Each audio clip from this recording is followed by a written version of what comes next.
अस्सलाम वालेकुम guys, welcome back to our channel. So आज के लेक्चर्स में हम लिमिटिंग रिएक्टेंट को देखेंगे। तो फर्स्ट हम देखते हैं कि लिमिटिंग रिएक्टेंट क्या होते हैं। Limiting reactant is very important.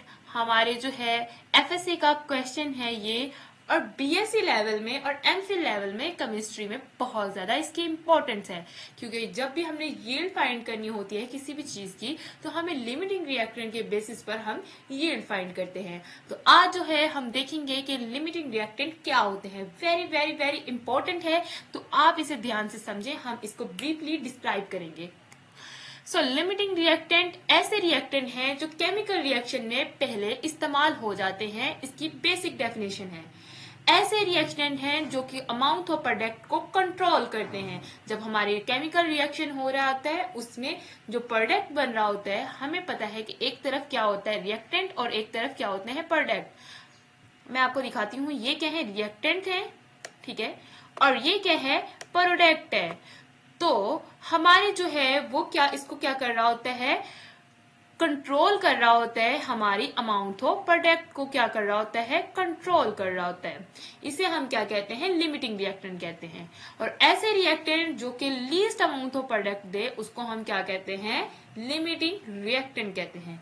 हम जो फर्दर इसकी डेफिनेशन कर रहे हैं, अब जब एग्जाम्पल करेंगे तो हमें इसकी डेफिनेशन को समझना ईजी हो जाएगा, ठीक है। अब देखें, अब नेक्स्ट लाइन हम ये रीड करते हैं कि जब लिमिटिंग रिएक्टेंट इस्तेमाल हो जाता है तो रिएक्शन क्या हो जाता है, स्टॉप। अब मैंने क्या कहा था कि अमाउंट ऑफ प्रोडक्ट को क्या करते हैं, कंट्रोल करते हैं। तो जब मतलब कि लिमिटिंग रिएक्टेंट जब हमारा पूरा इस्तेमाल हो जाएगा तो हमारा रिएक्शन क्या हो जाएगा, खत्म हो जाएगा और फर्दर प्रोडक्ट भी प्रोड्यूस नहीं होगा। इसको आप इस तरह समझ सकते हैं कि मैं आपको एग्जांपल देती हूँ। जैसे कि आपके पास जो है वो 10 पीसीज ऑफ बर्गर है, ठीक है, मतलब कि 10 पीस हैं बर्गर के, और इसी तरह आपके पास 10 अंडे हैं। तो जो 10 पीसीज हैं, मतलब कि 10 पीसीज से जो आपके 5 जो है बर्गर बनेंगे, तो 5 आपके अंडे कितने यूज होंगे, 5 अंडे यूज होंगे, और आपके जो ब्रेड है पीसीज है वो 10 यूज होंगे, लेकिन बर्गर कितने बनेंगे, 5 बर्गर बनेंगे। हमें पता है कि एक जो है 2 पीसीज से एक बर्गर बनता है, ठीक है, एज यू नो, आपको पता ही है। तो इसी तरह जो है वो हमारे पास यहाँ पे ब्रेड जो है वो पीसेस जो है वो क्या है, वो हमारे पास लिमिटिंग रिएक्टेंट है, क्योंकि वो उसकी लिमिट क्या हो गई है, खत्म हो गई है। लेकिन अंडे जो है वो क्या है, एसेस अमाउंट में अभी 5 और पड़े हुए हैं, और ब्रेड जो पीसेस हैं वो क्या हो गए, खत्म हो गए हैं। वो क्या है, लिमिटिंग रिएक्टेंट है, एक लिमिट में है, ठीक है। वो रिएक्शन तब रिएक्शन क्या हो जाएगा, स्टॉप हो जाएगा, क्योंकि हमारे पास पीसेस नहीं है, बर्गर के पीसेस नहीं है, तो फिर रिएक्शन स्टार्ट होगा क्या, नहीं होगा ना स्टार्ट। इसी वजह से रिएक्शन जो है वहां पे स्टॉप हो जाएगा जब हमारे 5 जो है बर्गर बन गए हैं। तो इसी तरह इसको भी हम ऐसे डिफाइन करते हैं कि लिमिटिंग रिएक्टेंट जब पूरी तरह इस्तेमाल हो जाता है तो रिएक्शन क्या हो जाता है, रुक जाता है, और फर्दर प्रोडक्ट जो है वो नहीं बनता, ठीक है। इसी तरह हम कहते हैं कि ये हमारी अमाउंट ऑफ प्रोडक्ट को क्या करते हैं, कंट्रोल करते हैं, और हमें लीस्ट अमाउंट ऑफ प्रोडक्ट देते हैं, मतलब कि कम से कम प्रोडक्ट देते हैं। क्योंकि अगर हमारे पास 10 अंडे थे, लाइक समझ लें इस तरह, क्योंकि हमारे पास ब्रेड के पीसेस क्या थे, कम थे, पीसेस कम थे, मतलब कि 10 थे, होने तो 20 चाहिए थे ना, 20 चाहिए थे, तब भी हमारे 10 अंडे तो यूज होते और हमारे पास 10 बर्गर बनते। लेकिन यहाँ पे क्या हुआ है कि हमारे पास जो है वो कंप्लीटली हमारे पास 10 जो है वो क्या है, पीसीज है, 10 पीसीज हैं, और अंडे कितने हैं, 10 हैं। तो 5 जो अंडे हैं वो क्या है, एसएस में चले गए हैं, और जिसकी वजह से हमें जो कम अमाउंट ऑफ हमारे पास लिमिटिंग रिएक्टेंट था उसकी वजह से हमें कम अमाउंट में क्या मिला है, प्रोडक्ट मिला है। आपको इस तरह इसको समझ सकते हो। अब एक एग्जाम्पल लेते हैं, शायद आपको ये इजी लगे, समझना इसके लिए आसान हो आपके लिए, लेकिन आप अगर मैं आपको जरा थोड़ा ड्रू करके भी दिखा देती हूँ, मतलब कि ड्रा करके दिखा देती हूँ, तो थोड़ा आपको समझने में इजी होगा। तो पेन हम चेंज कर लेते हैं, ब्लू कर लेते हैं ताकि इजी हो। अब देखें, आपके पास 2 मोल्स ऑफ हाइड्रोजन है, ठीक है, और वो रिएक्ट करते हैं 2 मोल्स ऑफ ऑक्सीजन के साथ। तो हमें क्या मिलते हैं, 2 मोल्स ऑफ वाटर जो है वो प्रोड्यूस्ड हो जाते हैं, ठीक है। इट इज बिकॉज, क्यों प्रोड्यूस हो जाते हैं कि 2 मोल्स ऑफ हाइड्रोजन जो है वो रिएक्ट करते हैं 1 मोल ऑफ ऑक्सीजन के साथ, ठीक है। इसलिए प्रोड्यूस होते हैं कि 4 मोल ऑफ हाइड्रोजन रिएक्ट करते हैं 1 मोल ऑफ ऑक्सीजन के साथ। ठीक है, अब देखो, हाँ, आपको दिए हुए जो हैं वो 2 मोल ऑफ हाइड्रोजन दिए हैं और वो 2 मोल ऑफ ऑक्सीजन दिए हैं, लेकिन उन्होंने कहा है कि वाटर तब प्रोड्यूस होगा जब 2 मोल्स ऑफ हाइड्रोजन जो हैं वो रिएक्ट करेंगे 1 मोल ऑफ ऑक्सीजन के साथ। लेकिन आपको दिए 2 मोल हैं ऑक्सीजन के, तो 1 मोल क्या आ रहा है, एक्सेस में आ रहा है। और इसी तरह हाइड्रोजन क्या आ रहा है, आपके पास हाइड्रोजन क्या आ रहा है, यहाँ पे लिमिटिंग रिएक्टेंट है। अब देखिए, थोड़ा आपको कंफ्यूजन वगैरह होगा, लेकिन आपको एक इजी फार्मूला हम बताएंगे जिसकी वजह से आप इसको इजीली फाइंड कर सकते हैं। ठीक है, अब मैं जरा पेंसिल लेती हूँ, शायद यहाँ पे राइट डाउन सही तरह ना हो, लेकिन आपको समझाने के लिए यहाँ पे राइट डाउन मैं कर देती हूँ। तो ये किस तरह होगा कि जैसे कि आपके पास 2 मोल ऑफ हाइड्रोजन है, तो आप क्या लिखोगे, 2 लिखोगे, और due to balance chemical equation में इसके हाइड्रोजन कितना लिखा हुआ है, इसका कोफिशिएंट क्या लिखा है, 2। ठीक है, तो 2 से कट गया, तो आपका क्या आंसर आ गया, 1 जो है आपका क्या आ गया, आंसर आ गया। ठीक है, आपके पास कितने मोल आ गए, 1 आ गए। इसी तरह मैं ऑक्सीजन की फाइंड करती हूँ, ऑक्सीजन के कितने दिए हुए हैं, आपको कितने दिए हुए हैं, 2 आपको क्या दिए हुए हैं, तो आप 2 लिखोगे ऊपर, और नीचे कोफिशिएंट इसका क्या है, 1। ऑक्सीजन का कोफिशिएंट क्या है, देखें 1 है, तो 1 लिख दिया। इसके अब कितने मोल आ रहे हैं, 2 मोल आ रहे हैं। अब बताएं इसमें से सबसे मोल जिसके कम किसके हैं, हाइड्रोजन के कम है, किसके कम है, हाइड्रोजन के कम है, और ऑक्सीजन के क्या है, ज्यादा है, 2 मोल है। तो हाइड्रोजन के कम है, वो हाइड्रोजन क्या आ गया, लिमिटिंग रिएक्टेंट, और ऑक्सीजन क्या आ गया हमारे पास, एसएस रिएक्टेंट आ गया। अगर आपको पहले एग्जांपल से नहीं समझ आई, या मैंने आपको पहले डिफाइन किया उससे समझ नहीं आई, आप इस फार्मूले से जो है वो फाइंड आउट कर सकते हो। आपको लेकिन आपको एक चीज याद रखनी पड़नी है कि आपको बैलेंस केमिकल इक्वेशन का इस्तेमाल करना पड़ेगा।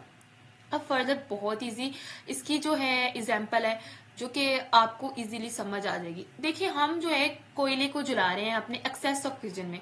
अब देखो, अब बर्निंग ऑफ कोयल कर रहे हैं अपनी एक्सेस ऑक्सीजन, ऑक्सीजन क्या है, एक्सेस अमाउंट में है, तो ऑक्सीजन क्या हो गया, एक्सेस रिएक्टेंट हो गया, और कोयल हमारे पास क्या हो गया, वो क्या हो गया, लिमिटिंग रिएक्टेंट हो गया। अब इसी से हमें पता चल गया। ठीक है, और जैसे कि रस्टिंग ऑफ आयरन, आयरन पे क्या लग रहा है, जंग वगैरह लग रहा है, occur in excess of oxygen, oxygen excess amount में है। ठीक है, और प्रेजेंट इन एयर, जो कि एयर में जो है प्रेजेंट है। ठीक है, अब ऑक्सीजन एयर में कितनी ज्यादा ऑक्सीजन होगी, कितनी लातादाद ऑक्सीजन होगी, उसमें क्या हो रहा है, हमें हमारे लोहे को, हमारे जो है आयरन को क्या लग रहा है, सॉरी आयरन को क्या लग रहा है, जंग लग रहा है।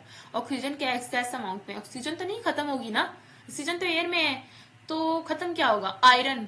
आयरन जो है वो हमारे पास एक लिमिटिंग रिएक्टेंट हो गया। ठीक है, और ऑक्सीजन क्या हो गया हमारे पास, एसएस रिएक्टेंट हो गया। ये इसकी एग्जांपल आ गई। इसके बाद जो है फर्दर उन्होंने डिफाइन थोड़ा सा एग्जांपल एक और 2 दी है, वो भी हम देख लेते हैं कि लिमिटिंग रिएक्टेंट जो होते हैं वो completely consume the expensive reactant. Limiting reactant वो होंगे जो कि एक्सपेंसिव रिएक्टेंट को कंप्लीटली इस्तेमाल कर लेंगे, मुकम्मल तौर पर इस्तेमाल कर लेंगे अपने एक्सपेंसिव रिएक्टेंट को। ठीक है, ये हो गए। इसके बाद जो है स्पीड ऑफ द रिएक्शन, और स्पीड ऑफ द रिएक्शन भी क्या आ जाएगी, ज्यादा होगी, क्योंकि हमारी पता है रिएक्शन का रेट वो है, वो डायरेक्टली प्रोपोर्शन किसके होता है, अमाउंट ऑफ रिएक्टेंट के इक्वल होता है। जितना ज्यादा हमारे पास रिएक्टेंट होगा उतनी ही ज्यादा हमारे रिएक्शन में क्या होगी, स्पीड ज्यादा होगी, और उतना ही ज्यादा जितना फॉर एग्जाम्पल हमारे पास ऑक्सीजन की अमाउंट क्या है, बहुत ज्यादा है, जो कि चीजों को जला रहा है फास्टर, जल्दी जला रहा है। ठीक है, amount of quantity of oxygen क्या है, ज्यादा है, और हमारी जो चीजें जल रही हैं वो क्या होंगी, जल्दी जल्दी जलेंगी। ठीक है, ऑक्सीजन क्या हो गया हमारे पास, एक्सेस हो गया, और जो चीजें जल रही हैं वो हमारे पास क्या आ गया, लिमिटिंग रिएक्टेंट। और चीजें जलने कौन सी है, पेपर हो गया, जैसे कि वुड हो गया, ये हमारे पास क्या आ गया, लिमिटिंग रिएक्टेंट आ गया। अब इसको लिमिटिंग रिएक्टेंट को डिटर्मिनेशन करने का मैंने आपको फर्स्ट तरीका बताया था, वो क्या था, due to balance chemical equation. हम जो है इसको मोल को जो है, आपको जो मोल दिए हैं उसको किसके साथ आपने डिवाइड करने हैं, कोफिशिएंट, बैलेंस केमिकल इक्वेशन के कोफिशिएंट के साथ क्या कर लेना है, डिवाइड कर लेना है। ठीक है, ये आपका आ जाएगा।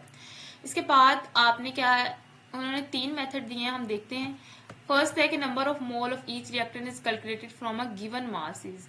उनके गिवन मासेस जो है उससे आपने क्या करना है, दोनों के मोल्स को रिएक्टेंट को क्या कर लेना है, कैलकुलेट कर लेना है उसके मास से दिए हुए। अब ये भी हम नीचे जो है जब हम न्यूमेरिकल करेंगे उसमें हमें समझेंगे किस तरह की है। इसके बाद केमिकल बैलेंस केमिकल इक्वेशन से, जो कि मैंने अभी आपको ऊपर करना सिखाया है, आप उस तरह भी कर सकते हो। और नेक्स्ट न्यूमेरिकल्स में भी हम केमिकल इक्वेशन को बैलेंस करेंगे और फिर देखेंगे। और ये देखें, reactant which give least amount of product is the limiting reactant, so on. अब देखिए एक न्यूमेरिकल आ गया जिस तरह के ये वाला है। क्या कह रहा है कि NH3 gas can be prepared by heating together two solid NH4Cl and CaOH2 if a mixture containing 100 gram of each solid is heated. ठीक है, मतलब कि NH3 गैस ली हुई है, उसको हमने प्रिपेयर किया कैसे, जब दो सॉलिड जैसे कि ये वाला सॉलिड है और ये वाला, इन दोनों को जब रिएक्ट किया है तो हमारे पास क्या प्रोड्यूस हुई है, NH3 जो है प्रोड्यूस होगी। और इसका कितना वेट है, दोनों का 100 ग्राम जो है इसका क्या है, वेट है। अब इसका क्या फाइंड करना है, number of gram of NH3, कितने number of grams NH3 produce हुए हैं। और उसके बाद एसेस अमाउंट ऑफ रिएजेंट, जो कि पीछे एसेस अमाउंट ऑफ जो रिएजेंट है वो हमने निकालना है जो कि रिएक्ट नहीं हुआ। ठीक है, अब सबसे पहले हम इसकी इक्वेशन लिख लेते हैं, इसको बैलेंस करके। ये हमने लिख ली है, ठीक है, ये आ गया।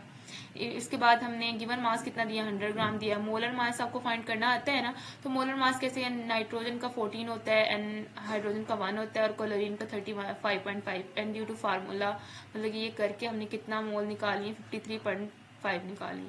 अब नंबर ऑफ मोल जो है वो हम कैसे फाइंड करते हैं, आपको मोल्स का फार्मूला आता होगा। ठीक है, मोल का फार्मूला मतलब कि हमने किसको, मास को डिवाइड करना है मोलर मास से। ये मास हमारे पास 100 है और मोलर मास क्या गया 53.5 और 1.87 मोल्स इसके आ गए। इसी तरह हमने एक का फाइंड कर लिया NH4Cl का। अब CaOH2 का भी फाइंड करेंगे, वो कैसे फाइंड करेंगे, इसके भी मास को हमारा कितना है, 100 ग्राम है और मोलर मास हम इसी का फाइंड कर लेंगे, तो ये 74 ग्राम आ गए हैं। इसके बाद नंबर ऑफ मोल्स हम वे मतलब कि मास ओवर मोलर मास से जो है इसका मोल फाइंड कर लेंगे, वो कितने हैं, 1.35 मोल्स हैं। ठीक है, इसके बाद हम केमिकल जो बैलेंस के इक्वेशन है उससे हम इसको क्या करेंगे, देखेंगे, कंपेयर करेंगे। तो NH4Cl के कितने मोल है, 2 मोल है। और नाइट्रोजन NH3 के कितने मोल हैं, हमारे पास 2 मोल हैं। ठीक है, जैसे कि यहाँ पे 2 मोल इसके हैं और 2 मोल इसके हैं, तो ये जो है कितने मोल्स हैं, 1.87 मोल्स हैं हमने जो अभी फाइंड किया है। और ये जो है NH3 के कितने हैं, इसको हम क्या करेंगे, ये वाला 2 भी इधर चले जाएगा और 1.87 मल्टीप्लाई हो जाएगा, तो कितने आ गए, 1.87 मोल्स ही NH3 के आ गए। ठीक है, और इस तरह इस CH2 के कितने मोल है, 1 मोल है और NH3 के 2 मोल हैं, तो ये 1.35 मोल्स हैं, तो ये 2 के साथ मल्टीप्लाई हो जाएगा, तो NH3 के हमारे पास 2.70 मोल्स आ गए।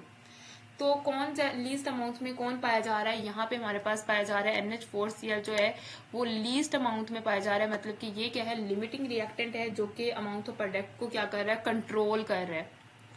अब हमने क्या करना है, हमने NH3 जो हमारे पास प्रोडक्ट आया है उसकी जो है नंबर ऑफ मोल्स निकालने हैं, उसकी अमाउंट फाइंड करनी है।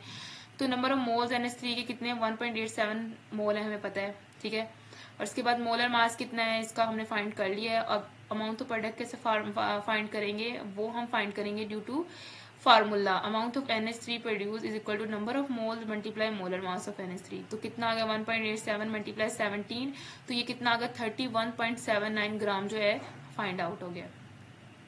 इसके बाद हमने देखना था, नेक्स्ट पार्ट था कि रिएजेंट कितना ज्यादा पीछे बच गया है। तो इसी तरह हमारे पास जो रिएजेंट बचा है वो कौन सा रिएजेंट है, वो हम फाइंड करने के लिए क्या करेंगे, हमारे पास CaOH2, ठीक है, वो जो है रिएजेंट जो है वो क्या है, वो एक्सेस अमाउंट में, क्योंकि हमें पता है कि NH4Cl अभी हमने कहा था कि लिमिटिंग रिएक्टेंट है, तो एक्सेस अमाउंट में कौन सा होगा, CaOH2। ठीक है, तो इसके 2 मोल हैं, इसके 1 मोल है, तो ड्यू टू हम फार्मूला कि ये इधर चला जाएगा, मल्टीप्लाई हो जाएगा और 2 क्या हो जाएगा, डिवाइड हो जाएगा, तो 0.935 मोल जो हैं वो 0.935 मोल जो हैं वो हम देखें। ठीक है, अब मतलब कि ये जो मोल्स हैं वो क्या हुए हैं, हमारे पास यूज्ड हो गए हैं, इस्तेमाल हो गए हैं हमारी केमिकल इक्वेशन में। तो हम देखेंगे कि कितने पीछे बच गए हैं। तो वो कैसे देखेंगे, हमें टोटल अब मोल्स पता है वो कितने हैं, 1.35 मोल्स हैं। ठीक है, और अनरिएक्टेड मोल्स कैसे फाइंड करेंगे, हमने 1.35 को अपने यूज किए हुए मोल से जो माइनस किया है, तो हमारे पास 0.415 जो मोल्स हैं वो अनरिएक्टेड मोल हैं जो कि रिएक्शन में बैलेंस केमिकल इक्वेशन में यूज नहीं हुए। अब इसका मोलर मास हमें पता है और मास हम फाइंड कर लेंगे, इसका लेफ्ट वाला मतलब कि जो इसका बच गया ना मास, उसका फाइंड कैसे करेंगे कि हम 0.4151 15 को मल्टीप्लाई करेंगे 74 के साथ, तो 30.71 ग्राम जो है इसका मास आ जाएगा। इसके बाद यील्ड कैसे, amount of product form during a chemical reaction, जो कि अमाउंट ऑफ प्रोडक्ट जो फार्म्ड हो रही है केमिकल रिएक्शन के दौरान, उसे हम क्या कहते हैं, यील्ड कहते हैं। अब हमने किसी भी कोई रिएक्शन कर रहे हैं, अब हम देखेंगे कि उसकी यील्ड क्या है, कितना ज्यादा हमारे पास प्रोडक्ट जो है उसकी अमाउंट हमें फाइंड हुई है केमिकल रिएक्शन के दौरान, तो उसको हम क्या कहते हैं, यील्ड कहते हैं। एक तो होती है थ्योरेटिकल, हम इसको बैलेंस केमिकल इक्वेशन से जो है अमाउंट फाइंड करते हैं, प्रोडक्ट की कैलकुलेटेड करते हैं, उसको हम कहते हैं थ्योरेटिकल यील्ड कहते हैं। और एक प्रोडक्ट होता है कि हम जब हमारा जो एक्चुअल हम कर लेते हैं, एक्सपेरिमेंट कर लेते हैं, उसके बाद जो हमें मिलती है वो, उसको हम क्या कहते हैं, एक्चुअल यील्ड कहते हैं। ठीक है, मतलब कि ऐसी अमाउंट ऑफ प्रोडक्ट जो कि केमिकल रिएक्शन के दौरान जो हो रहा होता है, लाइक हम एक्सपेरिमेंट वगैरह खुद करेंगे ना, तो फिर हमें एक्चुअल यील्ड मिलेगी। तो इसका अगर परसेंटेज यील्ड फाइंड करनी हो, मतलब कि कितना परसेंटेज हमें मिली है, देखने के लिए कि केमिस्ट की कितनी एफिशिएंसी है, मतलब केमिस्ट ने कितना अच्छा एक्सपेरिमेंट किया है, और लाइक कितना ज्यादा हमारे पास यील्ड आई है इस प्रोडक्ट को, हमें कितनी फार्मेशन हुई है, कि 70 है, 80% आई है, 90% आई है। जिस तरह हमारे पेपर्स में मार्क्स लगते हैं कि बच्चे के ग्रेड कितने आए हैं, 70 ग्रेड आए हैं या 80 ग्रेड आए हैं, 90 ग्रेड आए हैं, तो इसी तरह यील्ड भी हमने फाइंड करनी होती है कि प्रोडक्ट जो है हमें कितना अच्छा मिला है, 70% मिला है, 80% मिला है। अगर हमारे पास थोड़ा मतलब कि 70 से नीचे 60 होगा, 40 होगा, 50 होगा, तो लाइक वो इतना अच्छा नहीं यील्ड होगा। अगर 70 से ऊपर होगा तो फिर लाइक अच्छा यील्ड हमें फाइंड आउट हो गया है। तो इस फार्मूले से actual yield over theoretical yield multiply 100 फार्मूले से जो है हम क्या कर सकते हैं, इसको फाइंड आउट कर सकते हैं। इसके बाद इसके कुछ फैक्टर्स हैं जो कि हमें, आप इसको रीड आउट कर लेना कि क्यों हमारी लो यील्ड आती है। ठीक है, एक बार वैसे एक्सपेरिमेंट करते हुए काफी रिएक्शन हो रहे होते हैं फर्दर, जिसकी वजह से आ जाती है, और जिस पे हम मतलब कि जैसे बीकर वगैरह में रिएक्शन कर रहे होते हैं, तो बीकर पे भी हमारा जो है अमाउंट ऑफ जो हम यूज कर रहे होते हैं, अमाउंट ऑफ प्रोडक्ट कह सकते हैं या रिएक्टेंट कह सकते हैं, तो वो हमारे उसके ऊपर लग जाता है, बीकर के ऊपर, जिसकी वजह से प्रोडक्ट की मतलब कि यील्ड हमारे पास कम से कम आती है। ये एक सिंपल रीजन बता दी, तो थोड़ा सा रीड आउट कर लेना, उसमें भी यही लिखा होगा। इसी तरह आपके पास लाइमस्टोन को आपने एक न्यूमेरिकल इसका भी तो करना चाहिए ना, ताकि हमें थोड़ी यील्ड की भी समझ आ जाए। लेकिन हम जो है ना फर्दर थ्योरेटिकल यील्ड है वो हम लिमिटिंग रिएक्टेंट के जरिए ही फाइंड करेंगे। लाइक वो हम मतलब कि हमारा जो थ्योरेटिकल प्रोसीजर होगा ना, वो हम लिमिटिंग रिएक्टेंट किया है उसकी वजह से फाइंड करेंगे। लेकिन हम देख लेते हैं कि यील्ड को कैसे फाइंड करना है, वो भी हम तरीका देख लेते हैं। जैसे कि लाइमस्टोन है, कैल्शियम कार्बोनेट है, उसको रोस्ट किया गया है, तो फिर क्यूक लाइम मिला है और हमें मिल गया। तो एक्चुअल यील्ड जो कैल्शियम CaO की 2.5 ग्राम किलोग्राम है, और when 4.5 kilogram limestone is roasted, जब 4.5 ग्राम लाइमस्टोन को मतलब कैल्शियम कार्बोनेट को रोस्ट किया है, तो हमें कितनी अमाउंट ऑफ एक्चुअल यील्ड मिली है। मतलब कि यहाँ पे एक्चुअल आपको यील्ड बता दी गई है, जो कि आप ड्यूरिंग अ केमिकल रिएक्शन जो आपको फाइंड करते हो, और थ्योरेटिकल यील्ड हमने फाइंड करनी है मेरे ख्याल से। परसेंटेज यील्ड आपने फाइंड करनी है, और थ्योरेटिकल यील्ड नहीं बताई, वो हम फाइंड कर लेते हैं। ये बैलेंस केमिकल इक्वेशन है। मास कितना दिया है 4.5, इसको किलोग्राम को ग्राम में कन्वर्ट कर लिया है। मोलर मास कितना है 100 ग्राम दिया हुआ है। मोल्स कैसे फाइंड कर लिए हैं, पिछले तरीके से ही वही मास ओवर मोलर मास से, तो 45 मोल्स आ गए हैं। हमें कितना क्विक लाइम मतलब कि हमें एक्चुअल यील्ड कितनी दी हुई है, हमें 2500 ग्राम दी हुई है। हम बैलेंस केमिकल इक्वेशन से जो है फाइंड करते हैं अपनी थ्योरेटिकल यील्ड को। कैसे फाइंड करना है, ये कैल्शियम कार्बोनेट के 1 मोल हैं और इसके भी 1 मोल हैं, इसके 45 मोल्स हैं, तो इसके कितने आ जाएंगे, इसके भी 45 मोल्स आ जाएंगे। मोलर मास कितना है इसका, हम 56 है ग्राम है, और मास हम फाइंड कर लेंगे मास ओवर मोलर मास से, तो कितना आ गया 2520 ग्राम। मतलब कि थ्योरेटिकल यील्ड कितनी आ गई 2520 ग्राम, और एक्चुअल यील्ड ये आ गई। और परसेंटेज यील्ड कैसे फाइंड करेंगे हम, वो ऊपर वाला जो फार्मूला मैंने बताया था, actual yield over theoretical yield multiply 100, 2500 को ऊपर रखेंगे एक्चुअल यील्ड को, और नीचे थ्योरेटिकल यील्ड को रखेंगे 2520 को, और 100 से मल्टीप्लाई करेंगे, तो 99.2 जो है आपके पास क्या आ गई, आपके पास आ गई है आपकी परसेंटेज यील्ड आ गई है। मतलब कि आपका एक्सपेरिमेंट बहुत अच्छा हुआ है। देखिए 99.2 परसेंटेज आपको यील्ड मिल रही है। मुझे लगता है कि आपको मेरे लेक्चर से बहुत अच्छी समझ आई होगी। तो हम जो है इस तरह के मजीद लेक्चर्स लेके आएंगे अपने कोर्स कंटेंट के रिलेटेड, और जो हम सीखते रहेंगे, मैं जैसे जैसे सीखती रहूंगी आपको वैसे वैसे सिखाते रहेंगे। तो इसी तरह मेरे साथ जुड़ने के लिए हमारे चैनल को लाइक सब्सक्राइब करना ना भूलें। ओके, सी यू अगेन, अल्लाह हाफिज।